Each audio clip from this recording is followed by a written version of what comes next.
Good morning friends. तो मेरा नाम गुलिंदर सिंह है, डिस्ट्रिक्ट होशियारपुर का रहने वाला हूं, जो कि पंजाब स्टेट के अंदर है। तो दोस्तों, आज मैं एक नई स्टोरी आपके सामने लेके आया हूं। मेन स्टोरी का मकसद ये होता है कि स्टोरियां जो है वो हमें याद रहती हैं। जैसे कि बचपन में हमने पढ़ा था एक कहानी, प्यासा कौआ, लालची कुत्ता, एक लोमड़ी की कहानी पढ़ी थी, अंगूर खट्टे हैं। इसके बाद हाथी और दर्जी, तो खरगोश और कछुआ। इस तरह से बहुत सारी कहानियाँ हमने बचपन में पढ़ी थी, सुनी थी। तो उसका रिज़ल्ट ये है, आज भी वो हमें कहानियाँ याद हैं और उसका मॉरल क्या है वो भी हमें आज याद है। तो कहानियों के माध्यम से किसी को भी समझाना आसान होता है और कहानी लॉन्ग टर्म याद रहती है, उसका मॉरल याद रहता है। तो इसलिए मैं आपके लिए अलग अलग तरह की नई नई कहानियाँ लेके आता हूँ, जिसका मकसद है जिस तरह से बचपन की इन कहानियों ने हमारे ऊपर अच्छी छाप छोड़ी। जैसे एक बुजुर्ग आदमी था, है ना, जिसने अपने लड़कों को एक एक लकड़ी दी। तो उन्होंने आसानी से उसको तोड़ दिया। जब उसने सभी लकड़ियों का एक बंडल बना के उनको दिया तो कोई भी उसको तोड़ नहीं पाया। तो उसका मॉरल क्या निकला कि एकता में बल है, कि अगर हम इकट्ठे होकर रहते हैं तो हम शक्तिशाली हो जाते हैं संगठन में। तो वो कहानियाँ आज भी हमारे दिल और दिमाग पे बैठी हुई हैं और उनका मॉरल हमें पता है कि वो हमें क्या सिखाना चाहती है। एक लक्कड़हारा था, तो उसमें हमें सीख मिलती है कि honesty is the best policy, ईमानदारी अच्छी नीति है। तो ऐसी बहुत सारी कहानियाँ जो बचपन में हमने पढ़ी थी आज भी हमारे दिमाग में बैठी हुई हैं। तो कहानियों के माध्यम से एक तो हमें चीज़ें जल्दी से समझ आ जाती हैं, दूसरा वो हमें लॉन्ग टर्म याद रहती हैं। तो कहानियों का तीसरा फ़ायदा ये है कि आपके बच्चे जो हैं स्कूलों में पढ़ते हैं, वहाँ पे स्कूल की ओर से कहीं ना कहीं प्रोग्राम होते हैं। तो बच्चों को वहाँ पे कहानियाँ, लेख या कविताएं सुनाने के लिए कहा जाता है। तो आप यहाँ से कोई ना कोई स्टोरी उनको मतलब याद करवा के, उनको सिखा के स्कूल में कंपटीशन में वो बच्चा बोल सकता है, जिससे वो अपनी अच्छी इमेज बना सकता है। तो ये कहानियाँ आपके इस मामले में काम आएंगी।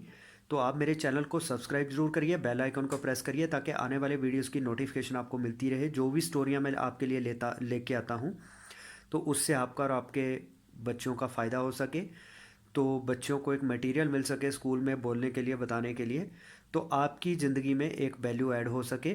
तो ये स्टोरियाँ जो होती हैं ये हमारी ज़िंदगी के प्रति या समाज के प्रति क्या सोच है, हम किस लेवल का इंसान हैं, तो ये स्टोरियों के माध्यम से पता चलता है। तो जिस आदमी के अंदर जो होता है वही बाहर आता है। मान लो जो डस्टबिन कूड़े से भरा हुआ है तो उसके अंदर से कूड़ा ही बाहर निकलेगा। तो इसी तरह से अगर एक फल रस से भरा हुआ है तो उसके अंदर से वो रस ही निकलेगा। अगर वो खट्टा रस है तो खट्टा रस निकलेगा, अगर वो मीठा रस है तो मीठा रस निकलेगा। तो हमारे अंदर क्या गया है तो वो ही बाहर आएगा। तो इसलिए आदमी जिस तरह की बातें करता है वो उसकी सोच को दर्शाता है कि वो अंदर से कैसा है। तो ये कहानियाँ हमारा ब्रांड बिल्ड करने में हमारी मदद करती हैं। तो आज की पहले जो 3 कहानियाँ ऑलरेडी जो वीडियो मैंने बनाई इंटेंशन के ऊपर और नज़रिए के ऊपर थी, वो आप ज़रूर सुनिएगा। तो उसमें एक 2 डॉक्टरों की कहानी थी, 2 भाइयों की कहानी थी, तो एक सुरंग से जो लोग गुजर रहे थे उसकी कहानी है। वो कहानी आप ज़रूर सुनिए, बहुत ही ज़बरदस्त कहानियाँ हैं। तो आज की जो कहानी का टॉपिक है, तो ये कहानी है कि हम क्या सोचते हैं उसका हमारी लाइफ पर कैसे फ़र्क पड़ता है, कैसे असर पड़ता है, वो आपको पता चलेगा। कि हमें बहुत सही सोचना चाहिए, हमारी इंटेंशन से ही सारा फ़र्क पड़ता है। अगर हमारी इंटेंशन सही होगी तो सब कुछ सही होगा, अगर हमारी इंटेंशन ख़राब है तो हमारी लाइफ ख़राब रहने वाली है। तो हमारी इंटेंशन बनती कैसे है, नज़रिया कैसे निर्धारित होता है, ये सारे का सारा होता है हमारी प्रोग्रामिंग कैसी हुई है, हमारी कंडीशनिंग कैसी हुई है। जब हम बचपन में पैदा होते हैं तो एक बच्चे को बिल्कुल पता नहीं होता कि वो हिंदू है, मुसलमान है, सिख है या ईसाई है। लेकिन जैसे जैसे वो बड़ा होता जाता है फिर उसको पता चलने लगता है कि मैं हिंदू हूँ, मुसलमान हूँ, सिख हूँ या ईसाई हूँ। तो उस हिसाब से उसकी कुछ मान्यताएं, कुछ धारणाएं बनने लगती हैं, जिसके आधार पे वो बाहरी माहौल, जो कंडीशनिंग उसके अंदर की हो जाती है, उसके आधार पे वो ज़िंदगी में फ़ैसले लेता है।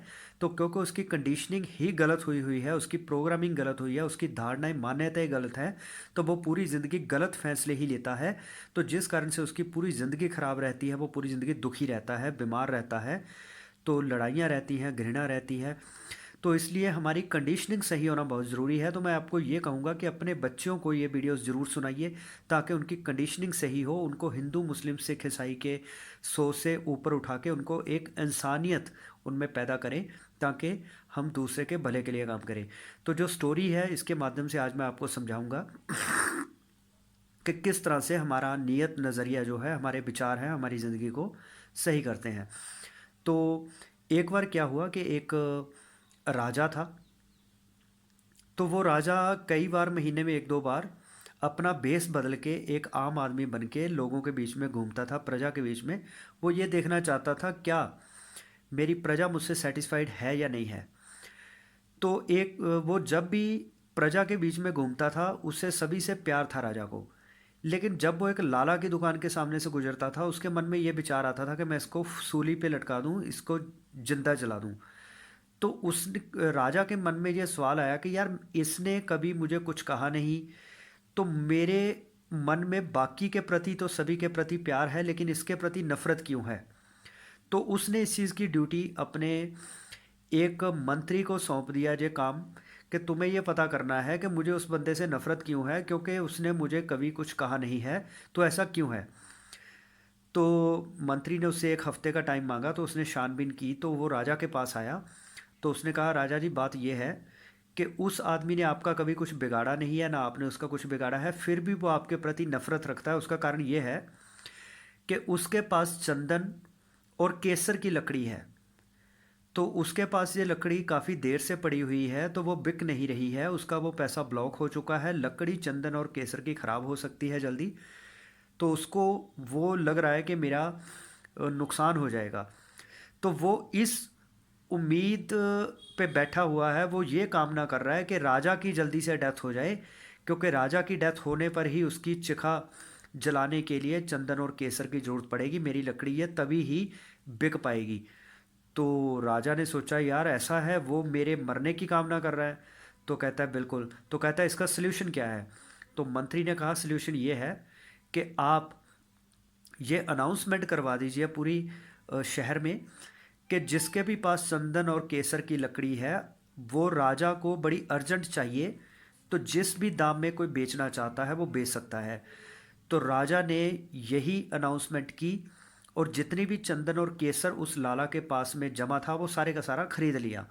तो इसका फ़र्क क्या पड़ा, अब जब राजा प्रजा में भेष बदल के घूमता था, तो सभी लोगों से उसको प्यार था। जब वो लाला की दुकान के सामने से गुजरता था, अब उसको लाला के ऊपर भी गुस्सा नहीं आता था, मतलब उसके प्रति उसके अंदर एक अच्छी भावना थी।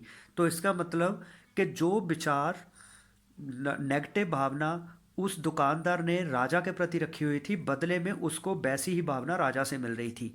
तो आज हम जितना भी दुखी हैं, बीमार हैं, कुछ भी हैं, ये हमारे अपने ही सोच का नतीजा है, इसके लिए कोई जिम्मेवार नहीं है। तो इसलिए हमें हर किसी के प्रति सही सोच रखनी चाहिए। हमें कभी भी किसी से बैर विरोध नहीं करना चाहिए। तो हमें किसी का नुकसान नहीं करना चाहिए। दुनिया आपके लिए लाख बुरा सोचे, लेकिन आपको हमेशा सही सोचना है, क्योंकि इसका फ़ायदा आपकी अपनी ज़िंदगी के लिए होगा। तो इसलिए आप सुखी रहेंगे। तो अगर आप सुखी होंगे तभी आप लोगों को सुख दे पाएंगे। अगर आप खुद ही दुखी हैं तो आप लोगों को दुख ही दे पाएंगे, सुख नहीं दे पाएंगे। मान लो मेरे पास अभी ये जो पेन है, तो ये पेन मेरे पास ब्लू पेन है। अगर आप कहें कि मुझे रेड पेन चाहिए, तो जब मेरे पास रेड पेन है ही नहीं, मैं आपको कैसे दे पाऊंगा। तो मैं आपको ब्लू पेन दे सकता हूं, क्योंकि मेरे पास ओनली ब्लू पेन है। तो इसी तरह से अगर हमारे अंदर नफ़रत है, डर है, तो हम दूसरों को नफ़रत और डर ही दे सकते हैं। अगर हमारे अंदर आत्मविश्वास है, हमारे अंदर प्यार है, तो हम दूसरों को प्यार ही दे सकते हैं। तो इस दुनिया के अंदर ज़्यादातर लोगों के पास नफ़रत है, उनके अंदर नेगेटिविटी है, नेगेटिव विचार हैं, तो वो दूसरों को यही कुछ दे सकते हैं, क्योंकि वो कूड़े से भरे हुए डस्टबिन हैं, तो उनके अंदर से यही कुछ मिल सकता है। मात्र कुछ लोग हैं जिनसे हम ईमानदारी, जिम्मेवारी, रिस्पेक्ट, प्यार, खुशी, सुख, इन चीज़ों की कामना कर सकते हैं। बहुत कम लोग हैं जो ये चीज़ें दे सकते हैं, क्योंकि ज़्यादातर लोग मानसिकता में बहुत गरीब हैं, लोगों की मानसिकता बहुत गरीब है। तो मैंने अपने आज तक के तजुर्बे में यही देखा है कि लोग जो है वो नेगेटिव सोचते हैं, दूसरों को लूटने में लगे हुए हैं। आज जितने भी धार्मिक नेता है, चाहे राजनेता है, इन सभी का काम ये है कि डिवाइड एंड रूल की नीति के तहत लोगों को आपस में लड़ाओ और खुद राज करो। तो इनकी इंटेंशन गलत है, जिस कारण से ये खुद भी दुखी हैं और इनके कारण प्रजा भी दुखी है। तो अगर हमारी इंटेंशन सही होगी तो सब कुछ सही होगा, हमारा नज़रिया सही होगा तो सब कुछ सही होगा। तो आपको मैं यही कहना चाहूँगा कि आप अपनी सोच को हमेशा सही रखें। तो ऐसी मैं और बहुत सारी वीडियोस आपके लिए लाता रहूँगा, जिसमें ये बताया जाएगा कि किस तरह से हमारा नज़रिया, हमारे विचार, हमारी सोच, हमारी भावनाएं हमारे जीवन को सुखी या दुखी करती हैं। किस तरह से हम समाज के लिए ख़तरनाक हो जाते हैं, किस तरह हम समाज के लिए अच्छे बन जाते हैं। तो इसका हमारे बच्चों के फ्यूचर पे क्या असर पड़ेगा, हमारे फ्यूचर पे क्या असर पड़ेगा हमारी सोच का। तो ऐसी वीडियोस मैं आपके लिए लाता रहूँगा। तो अगर आपको ये वीडियो पसंद आई हो तो इसको लाइक एंड शेयर करना मत भूलिए। तो कमेंट ज़रूर करें आपको कैसी वीडियो पसंद है, आपको किस तरह की स्टोरी चाहिए। तो मैं नहीं चाहता कि मेरी वीडियो देखने से आपका टाइम वेस्ट हो, तो मैं ऐसी ही वीडियो आपके लिए लाना चाहता हूँ जो आपकी लाइफ में वैल्यू ऐड करे। और मैं भी ये भी नहीं चाहता कि मेरी ज़िंदगी के जो कीमती टाइम है वो वापस नहीं आएगा, तो मैं बेकार वीडियो बनाऊँ जिससे आपका और मेरा टाइम ख़राब हो। तो मैं वही वीडियो बनाऊँगा जो आपकी और मेरी ज़िंदगी को बदल सके, जिससे हम दोनों का भला हो सके। तो आप मेरे चैनल को सब्सक्राइब ज़रूर करें, बेल आइकन को प्रेस करें ताकि आने वाले वीडियोज़ की नोटिफिकेशन भी आपको मिलती रहे। तो इन्हीं शब्दों के साथ मैं आपसे विदा लेता हूँ। Thank you.